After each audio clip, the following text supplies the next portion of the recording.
है मसीह का प्यारा वचन, ये है वचन प्यारा। परमेश्वर के धन्य नाम की महिमा हो। प्रभात मनन के सत्र 2510 में आप सभी का बड़े प्रेम के साथ स्वागत करता हूँ। आइए आज के मनन के लिए हम पढ़ते हैं यूहन्ना की पहली पत्री, पहला अध्याय, पहली पद। उस जीवन के वचन के विषय में जो आदि से था, जिसे हमने सुना और जिसे अपनी आंखों से देखा, वरन जिसे हमने ध्यान से देखा और हाथों से छुआ। हमारे कल के मनन में मैं आपको बताया था कि इस पत्री में कहीं भी ये बात स्पष्ट रूप में नहीं लिखा है कि प्रेरित यूहन्ना ने इस पत्री की रचना की, परंतु उपलब्ध कई अन्य जानकारियों से हमें यह समझने में दिक्कत नहीं है कि पत्री के लेखक यूहन्ना ही है। उसमें से एक महत्वपूर्ण संकेत यह है कि यूहन्ना अपने सुसमाचार में यीशु मसीह का परिचय देने के लिए उपयोग किए गए कई शब्दों का उपयोग इस पत्री में भी देखने को मिलते हैं। यूहन्ना रचित सुसमाचार अध्याय 1 के 1 से 3 तक के पद, 1 की 18, 3 की 16 इत्यादि पदों में उपयोग किए गए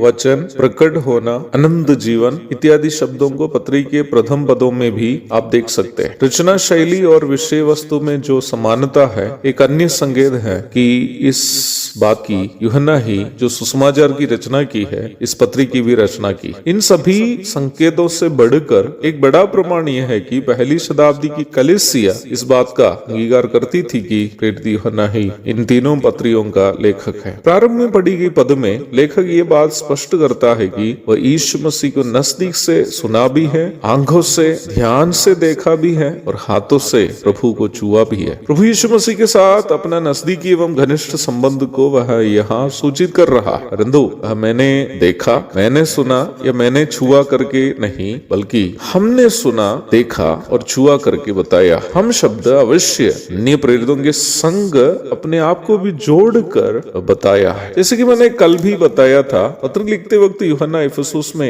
कलीसिया की अगुवाई कर रहा था। हमें इसकी स्पष्ट जानकारी नहीं है कि ईस्वी 70 के लगभग में यहूदियों के द्वारा रोम के खिलाफ किए गए दंगे के परिणाम स्वरूप यहूदियों को यरूशलेम से जब भगा दिए गए थे और उनके मंदिर को रोमी सेनाध्यक्ष तीतुस के नेतृत्व में रोम की सेना तहस नहस कर दिए थे, यूहन्ना भी यरूशलेम छोड़कर इफिसुस में पहुंच जाता या नहीं, उसकी संभावना ज्यादा है। संभावना इस बात की भी है कि इफिसुस की कलीसिया में घुसपैठ किए हुए झूठे शिक्षकों के बारे में सुनकर निम्न समस्या से निपटने के लिए वह स्वयं वहां गया। ईस्वी 70 के अंदर लगभग सभी अन्य प्रेरित स्वर्गवास प्राप्त कर चुके थे, इसलिए ही झूठे शिक्षकों की गतिविधियों को निरुत्साहित करने की जिम्मेदारी जीवित रहने वाला एकमात्र प्रेरित यूहन्ना के हाथों के ऊपर अधिक होनी स्वाभाविक है। प्रेरित पौलुस जो इफिसुस में 3 साल तक रहकर उन्हें वचन सिखाया था, यरूशलेम की ओर उनकी यात्रा के दरमियान मिलेतुस से इफिसुस में कहला भेजकर कलीसिया के प्राचीनों को मिलने के लिए बुलवाया, तो उनको ये चेतावनी दी कि पौलुस के जाने के बाद फाड़ने वाले भेड़िया उनके बीच घुसने वाले हैं और वे झुंड को नहीं छोड़ेंगे।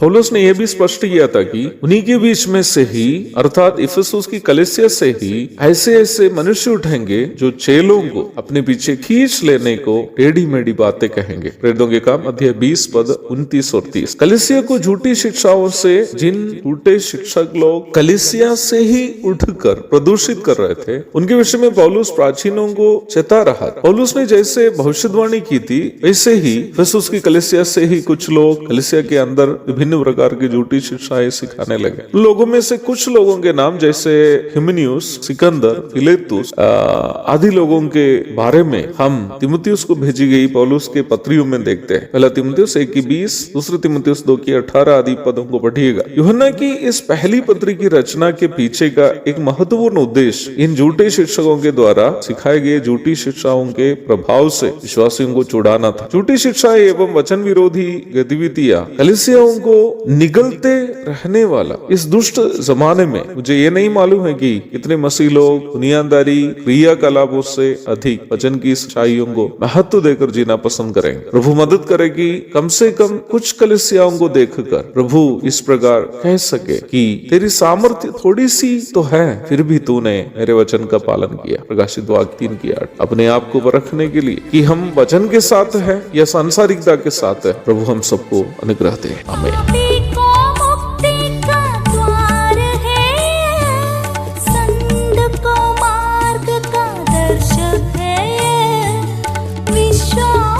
करते हैं उसके लिए